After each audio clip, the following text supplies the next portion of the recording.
Hello, everyone. This is Jay Vogt, and I'm the founder of Essential Worth. Personally, I have more than 35 years of experience working with organizations just like yours to develop strategic plans. I'm a master facilitator, having published multiple books on facilitation and delivered a celebrated TEDx talk on the art of facilitation that's received over 100,000 views. Thanks so much for joining us for this session.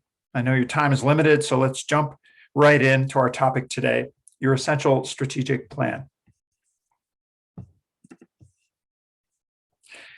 Here's what we'll cover today. What makes a strategic plan an essential strategic plan?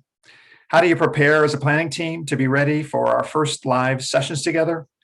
And how do you prepare as an organization to make the most of our first and second live sessions together? You may wonder where the inspiration comes from to do planning focused only on essentials. All this work is rooted in the Pareto principle, also known as the 80-20 rule, whereby 80% of the value you gain comes from 20% of the investment you make. 20% of the effort, 80% of the value. How cool is that? This principle inspires us to stay focused on the most essential elements of everything we do. It's a perfect philosophy for the nonprofit sector because we tend to have less resources than the private sector. So we have to be smarter in how we focus the resources we have.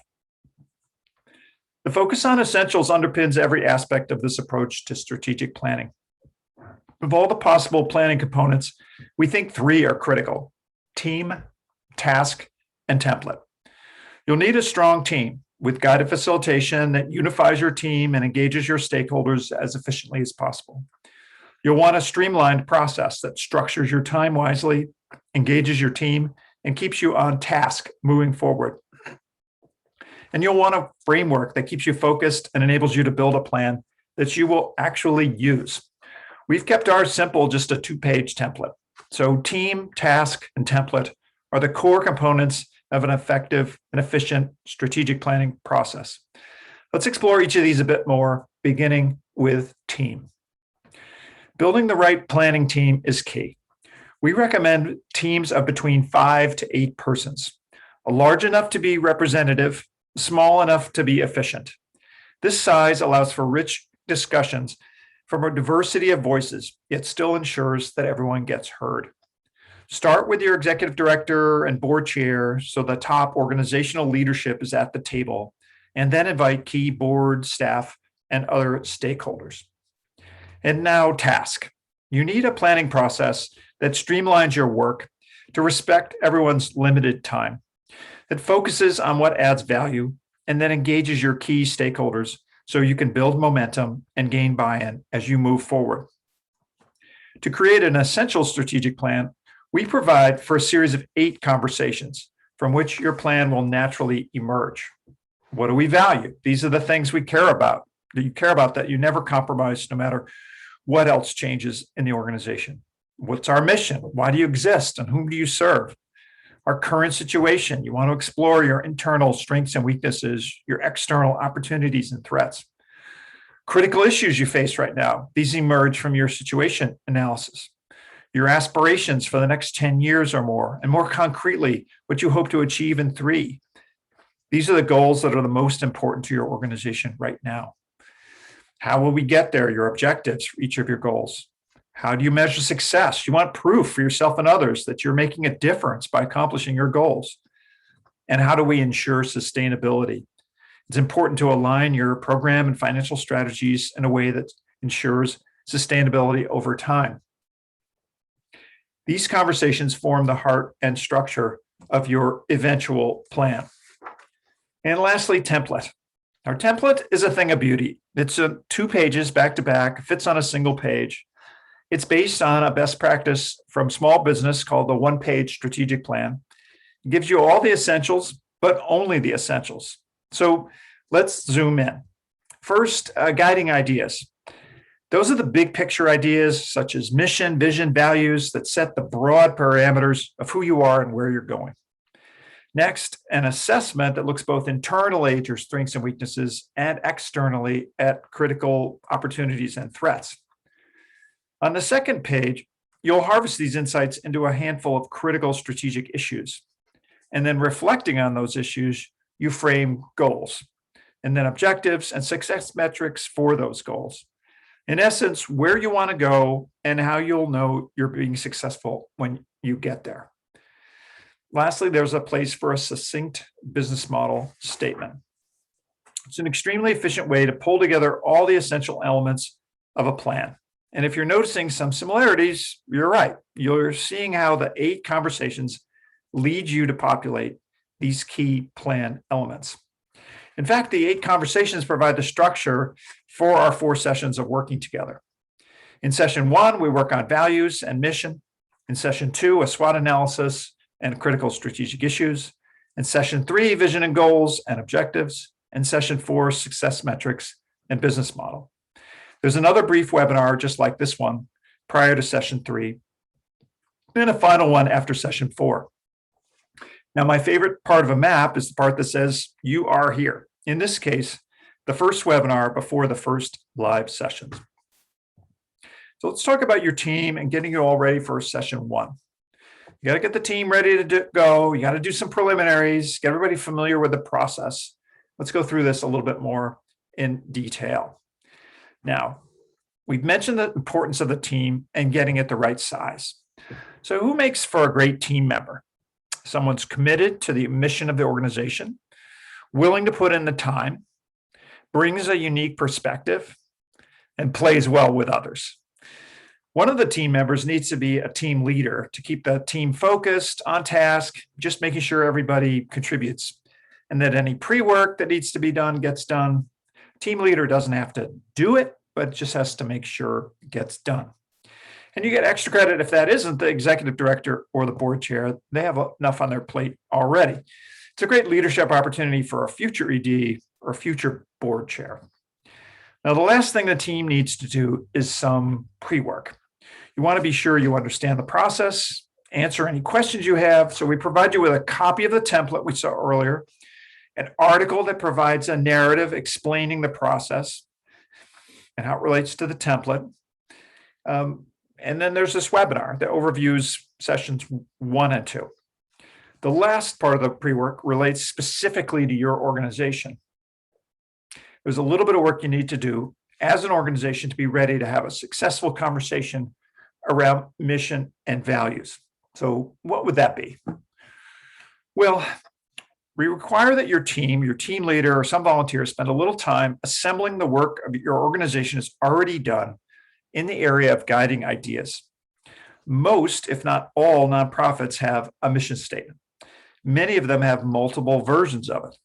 They may or may not have a vision statement, and they may or may not have articulated values. We want you to assemble these so that you know your baseline. Now, nothing new has to be generated. And the way I've come to this is a little funny, actually. When I've gone and asked people in small nonprofits, what's your mission? I will literally hear, we have that someplace. It's in our brochure, or it's on our website, or it's in a grant proposal, or it's in some retreat notes from a while back. I get this image of an organizational attic where you have some things over here and you have a few things over there. It's all good work, but it's scattered. So the first task is not so much to create anything new, but just to put your arms around the good work that's already been done. Good work on what the big guiding ideas are for your organization, such as mission statement, vision statement, statement of values, could be an articulation of beliefs or your philosophy. And all of these pithy, powerful ideas can typically fit on a page. So one of the things we do throughout this process to help you plan is to give you worksheets for every task that we ask you to do to help guide your thinking. They all have simple instructions. In this case, we've created a worksheet for a task that must be done prior to session 1. It's to go on this hunt through the organizational attic and see if you can find any of these things. There could be multiple versions of something, and that's okay. It's just about putting your arms around some of the essential ideas you've written down as you've done your best planning in the past. We want to honor those and build on those. So that's all we require for session 1. Now, many of our planning teams like to engage their stakeholders prior to the conversations that happen in session 2. So if this sounds like you, here's a heads up of what work you could be doing to get ready. Now, you'll notice that none of these activities are required. They're just so many small nonprofits that have no more time or resources to do anything more than what's just required, the minimum. And that's okay. If you do that and you show up, you'll still get value and generate an essential strategic plan from this process. I promise. But there are some additional tasks that are highly recommended and some that you might do for extra credit, you might say. So if you do have additional planning time or additional planning resources, then these recommended and extra credit and more extra credit tasks will make sense for you and add value. So we offer you the opportunity to go further if you can. So I'm going to walk through these together now. If you do just one recommended task for session 2, it would be this one. The SWOT analysis is a classic planning exercise that looks at strengths and weaknesses and opportunities and threats. It asks you to think both internally, where are we strong and where could we be stronger? And externally, where are opportunities? Where are there threats? And by the way, this is not meant as an exercise for the planning team to get together and meet and discuss. You'll have time for that at the session. Ideally, you'd engage in this conversation with your stakeholders, both within the organization and outside. Now, who are stakeholders? Well, anyone who has a stake in the success of your organization. We know them by the 3 I's. The people who know about us, they're the ones who are informed. The people who have some say about you and your future, they're the ones who can influence you. And then the folks that are affected by you are the ones who are impacted by you.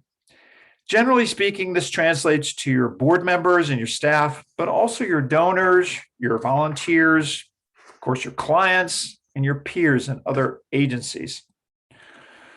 We use this circle image to remind us that the planning team is the core, but there are people outside that inner circle who also know you well. As you broaden and extend the circle, people know you less well, and perhaps they're less committed, and yet they still may have vital information. It's a choice every planning team must make. How far do we extend this circle of influence, this circle of conversation with stakeholders? They're all important, but they do take time. So here's 3 ways to identify organizational strengths and weaknesses. Just talk to your internal and external stakeholders and ask them. Borrow time from meetings, survey them, etc. You can benchmark against your peers. You can just pull people together who know you and write down what they know from intuition and common sense.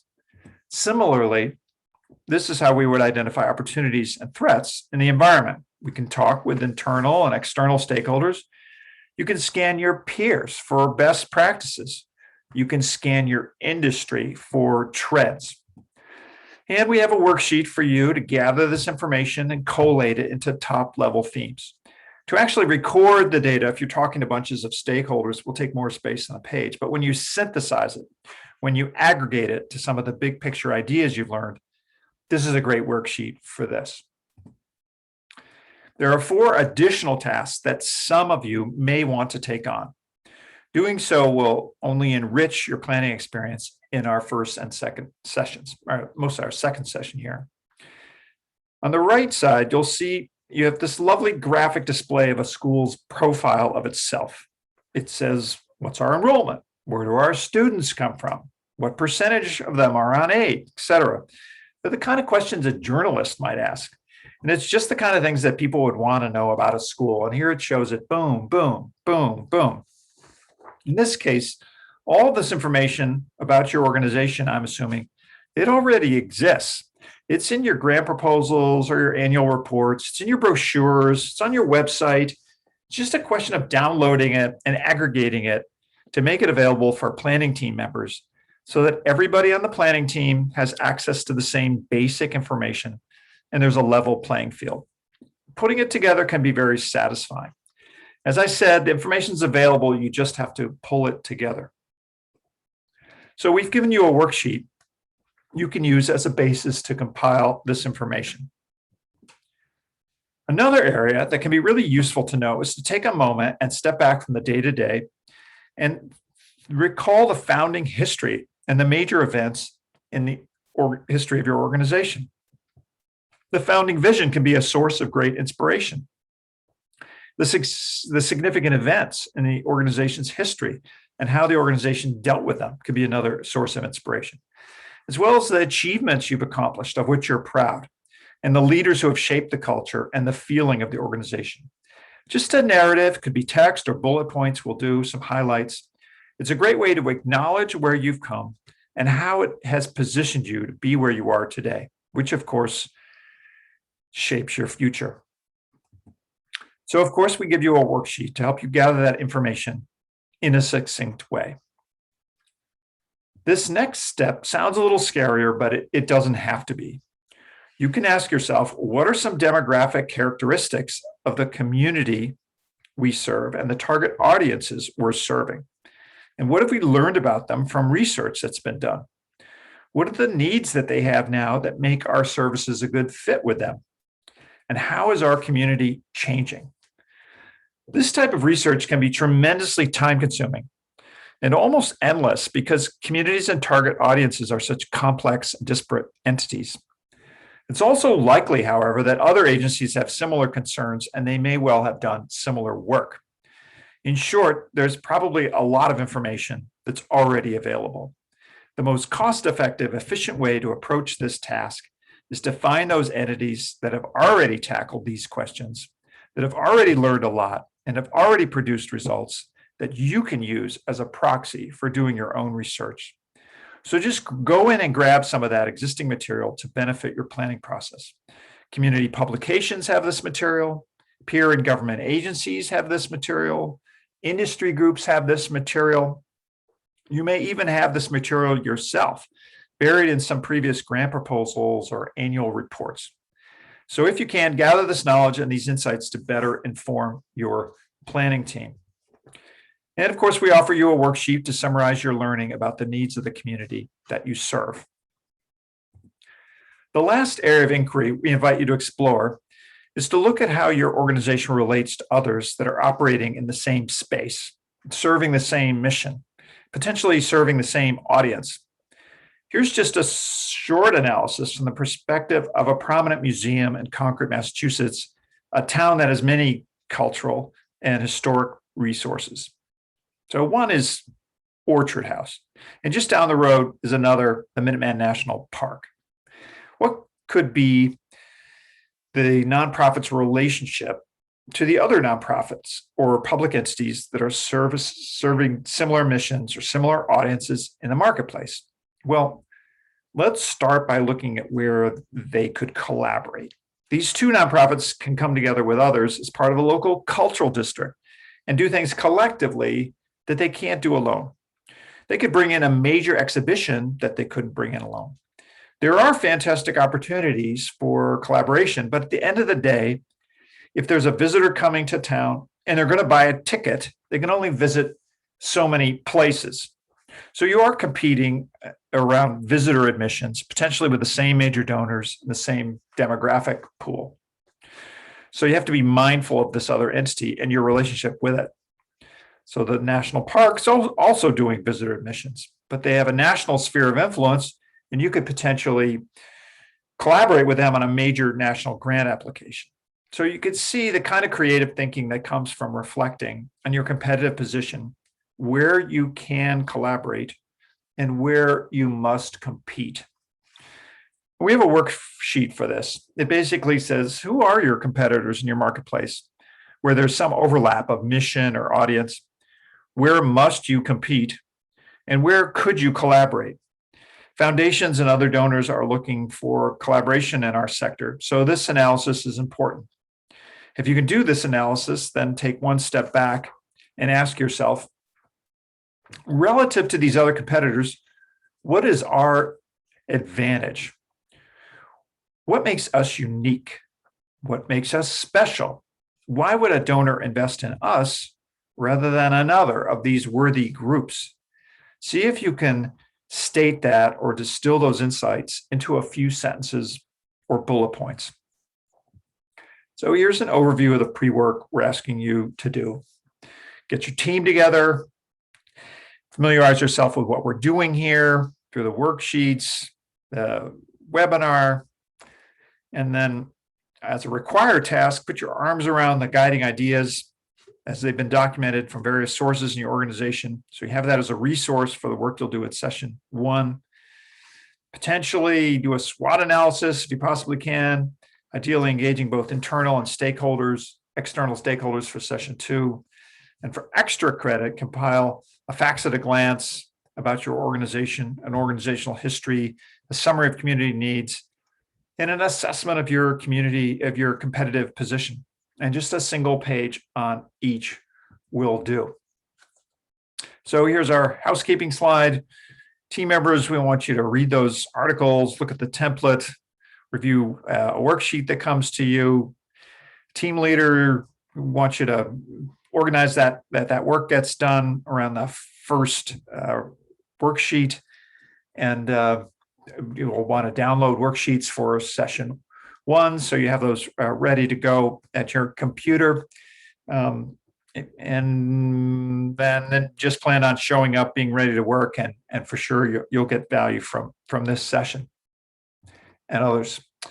So with that, I just want to congratulate you. You finished webinar 1, the planning process orientation, and an overview of the work to be done for sessions 1 and 2. I thank you very much for participating and wish you great success in getting ready for session 1. And until then, happy planning.